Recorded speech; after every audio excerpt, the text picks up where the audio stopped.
तो कैसे हो एनिमे फैंस। अभी इंडिया में काफी माय हीरो अकेडमिया टॉप पर चल रहा है, तो मैंने सोचा क्यों ना उस पर एक अमेजिंग सी वीडियो बनाऊं। बट माय हीरो अकेडमिया के जो एनिमे है उसमें हीरो से ज्यादा विलन्स पॉपुलर है। तो मैं यही बात सोच रहा था कि माय हीरो अकेडमिया के जो विलन्स है उनमें सबसे पावरफुल कौन सा विलन है, और सारे विलन्स की अलग अलग पावर और अलग अलग खूबी है। तो फिर इन सभी को एक साथ जज कर पाना बहुत मुश्किल की बात है। तो फिर मैं इसीलिए लेकर आया टॉप 10 स्ट्रॉन्गेस्ट विलन्स की लिस्ट। तो फिर चलो बिना कोई टाइम वेस्ट किए वीडियो की स्टार्टिंग करता हूँ। नंबर 10 पर आता है जेंटल क्रिमिनल। जब जेंटल क्रिमिनल पैदा हुआ था तब उसके पास बचपन से इलास्टिसिटी की पावर थी, मतलब कि वो किसी भी चीज को इलास्टिक की तरह मोड़ सकता था और मैनिपुलेट कर सकता था। जेंटल क्रिमिनल की जो एबिलिटी इलास्टिसिटी वो उसको काफी स्ट्रांगली डिफेंस करती है, और इसी एबिलिटी की वजह से उसको पकड़ पाना भी मुश्किल की बात होती है। और साथ ही में जेंटल क्रिमिनल के पास है एक साइको माइंड और मैनिपुलेटिव स्किल्स। वो किसी को भी अपनी बातों में बिल्कुल फंसा सकता है और कभी भी भाग सकता है। अब नंबर 9 पर आती है टोगा हिमिको। अब इसकी स्पेशल एबिलिटी ट्रांसफॉर्म करने की, मतलब कि अपने शरीर को कैसे भी करके शेप शिफ्ट कर सकते हैं किसी भी हीरो या विलन की तरह। और साथ ही में इसको पकड़ पाना बहुत मुश्किल होता है, क्योंकि कोई भी इसको जल्दी से पहचान नहीं पाता है कि ये कौन असलियत में है। और ये किसी का भी रूप ले सकती है, बट एक ही कंडीशन है कि इसने कितना खून अब्सॉर्ब कर रखा है। जितना ज्यादा खून कंज्यूम करती है उतना ही ज्यादा इसका पावरफुल ट्रांसफॉर्मेशन भी होता है। टोगा हिमिको ने काफी टाइम दिखा रखा है कि वो कितना ज्यादा पावरफुल है। टोगा एक मेन विलन के ग्रुप से काम करती है और उसने काफी बड़े बड़े हीरो को अपने घुटनों पर लाकर रखा है, सिर्फ इसकी चालाकी और ट्रांसफॉर्मेशन एबिलिटी की वजह से। अब नंबर 8 पर आता है ट्वाइस। अब इसकी स्पेशल एबिलिटी है क्लोन एबिलिटी। ये अपने इस कमाल की एबिलिटी और अपने दिमाग की वजह से काफी हाई रैंकिंग विलन बन चुका है, और साथ ही में इसके पास एक हाई आईक्यू और मैनिपुलेटिव माइंड, जिसकी वजह से कोई इसको जल्दी पकड़ नहीं पाता है। अब नंबर 7 पर आता है नोमू। अब नोमू एक टाइप के विलन, सोल्जर या फिर पूरी आर्मी कह लो, और इन नोमूस के पास अलग अलग टाइप की एबिलिटीज भी होती है, जैसे कोई उड़ सकता है, कोई ज्यादा पावरफुल होता है और कोई ज्यादा तेज चल सकता है। तो नोमू आर्मी की कैटेगरी भी काफी ज्यादा यूनिक है। एक नॉर्मल टाइप की नोमो की भी स्ट्रेंथ और स्पीड काफी ज्यादा काबिल तारीफ होती है। नोमू एक मेन आर्मी है लड़ने के लिए विलन्स के ग्रुप की तरफ से, और इन नोमू में हर टाइप की पावर और एबिलिटीज पाई जाती है। अब नंबर 6 पर आता है मस्कुलर। अब इस विलन का नाम मस्कुलर है, तो कितना ज्यादा पावरफुल होगा वो इसके नाम से पता चल सकता है। अब डेकू को मस्कुलर को हराने के लिए पूरी 1000 पावर इस्तेमाल करनी पड़ गई थी फाइट में, तब जाकर मस्कुलर हारा था। क्योंकि मस्कुलर की जो मांसपेशियां उसकी रीजनरेशन एबिलिटी काफी अच्छी है, इस वजह से अगर तुम उसको कहीं से काट देते हो या तोड़ देते हो तो वो वापस से ज्यादा मात्रा में आ जाते हैं, और उसकी वजह से जो उसका स्ट्रेंथ लेवल है और डिफेंस करने का तरीका है वो काफी ज्यादा बढ़ जाता है। इसकी वजह से वो काफी भारी पड़ता है अपने अपोनेंट्स पर। अब मस्कुलर को फाइट में हरा पाना इतना आसान बात नहीं है, क्योंकि जो उसके अंदर की रीजनरेशन एबिलिटी है उसकी मांसपेशियों को ज्यादा से ज्यादा उगाती है, और जिसकी वजह से जो उसका स्ट्रेंथ और डिफेंस है वो काफी ज्यादा बढ़ जाता है। और अगर तुम्हें सच में उसको हराना है तो उसको सिर्फ एक ही हिट में हराना पड़ेगा, और वो जो एक हिट होना चाहिए वो उसको बिल्कुल खत्म कर देने वाला हिट होना चाहिए, जैसे कि डेकू ने किया था।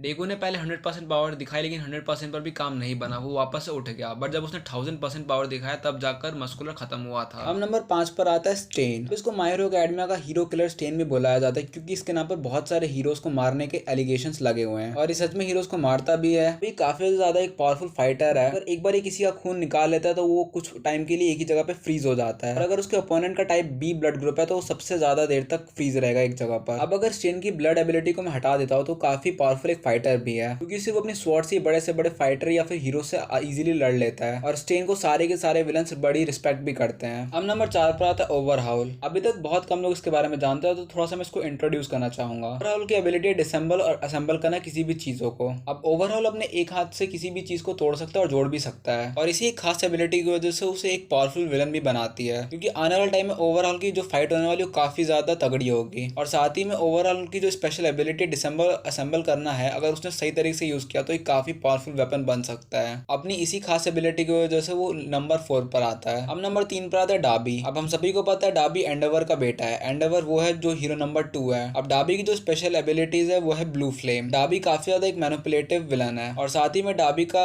एक ही गोल है कि वो एंडेवर को एक दिन हरा कर रहेगा। अब डाबी की जो स्पेशल पावर्स ब्लू फ्लेम है उसे काफी ज्यादा पावरफुल बनाती हैं, क्योंकि जो उसकी ब्लू फ्लेम से वो 20% प्लस इफेक्टिव करती है एक नॉर्मल फ्लेम से। और डाबी के पास और भी स्किल्स है जो उसको और पावरफुल बनाती हैं। अपनी स्पेशल एबिलिटी ब्लू फ्लेम और अपनी मैनिपुलेटिव ट्रिक्स की वजह से डाबी को रोक पाना बहुत मुश्किल होता है। अब नंबर 2 पर आता है शिगाराकी टोमुरा। अभी तक इस कैरेक्टर को सिर्फ गुस्सा करते हुए वरना फिर मैनिपुलेशन में देखा गया, बट जो उसकी एबिलिटी वो काफी पावरफुल एबिलिटी है। अब शिगाराकी टोमुरा की स्पेशल एबिलिटी है डीके करना, मतलब कि सिर्फ अपने एक हाथ के इस्तेमाल से कोई भी चीज या इंसान को धूल में मिला सकता है सिर्फ पल भर में। ये इतनी पावरफुल एबिलिटी की शिगाराकी ने भी इसको अभी तक सही तरीके से यूज नहीं किया है। अभी तक शिगाराकी ने भी इसका 100% यूज नहीं कर रखा है अपनी डीके एबिलिटी का, वरना ये एबिलिटी सबसे स्ट्रॉन्गेस्ट एबिलिटी भी कंसिडर किया जा सकता है। अभी करंट टाइम की बात करो तो शिगाराकी टोमुरा विलन्स के ग्रुप को लीड कर रहा है और आगे बढ़ने के लिए प्लान्स बना रहा है, और आने वाले टाइम में शिगाराकी टोमुरा की एक बड़ी फाइट देखने को मिलने वाली इस मेजर हीरोज के खिलाफ। अब नंबर 1 पर आता है ऑल फॉर वन। अब ऑल फॉर वन चाहे हीरो चाहे विलन हो, सबके एग्जिस्टेंस से पहले एग्जिस्ट करता आ रहा है, और उसी ने सबको पावर भी दे रखी है, एक तरीके से कह सकते हो। अब ऑल फॉर वन का एग्जिस्टेंस सभी को पता है कि तब से दिखता आ रहा है, जब से हीरोज और विलन बनना स्टार्ट हुए थे, क्योंकि एक तरीके से ऑल फॉर वन ही सबको पावर दी थी, उनकी मनचाही। अब ऑल फॉर वन सबसे पावरफुल है, तो जाहिर सी बात है कि उसने ऑल माइट तक को हरा रखा है, वो भी एक बार नहीं दो बार। पहली बार वाली फाइट में ऑल फॉर वन ने बहुत ही बुरी तरीके से ऑल माइट को हराया था, बट जो दूसरी बार की फाइट थी उसमें ऑल माइट जीत तो गया था, बट ऑल माइट ने अपनी सारी पावर्स खो दी हैं अब, क्योंकि ऑल फॉर वन को रोक पाना इतनी आसान बात नहीं है। पहली बात तो सारे विलन्स का लीडर है और वो जिन चाहे पावर्स का जब चाहे इस्तेमाल कर सकता है। अब ऑल फॉर वन के पास है super strength, super speed, super durability. For one के पास कई हजार साल का एक्सपीरियंस भी है, उसको रोक पाना और हरा पाना इतनी आसान बात नहीं है अभी तक के लिए। तो फिर बस आज के लिए इतना ही। अगर आपको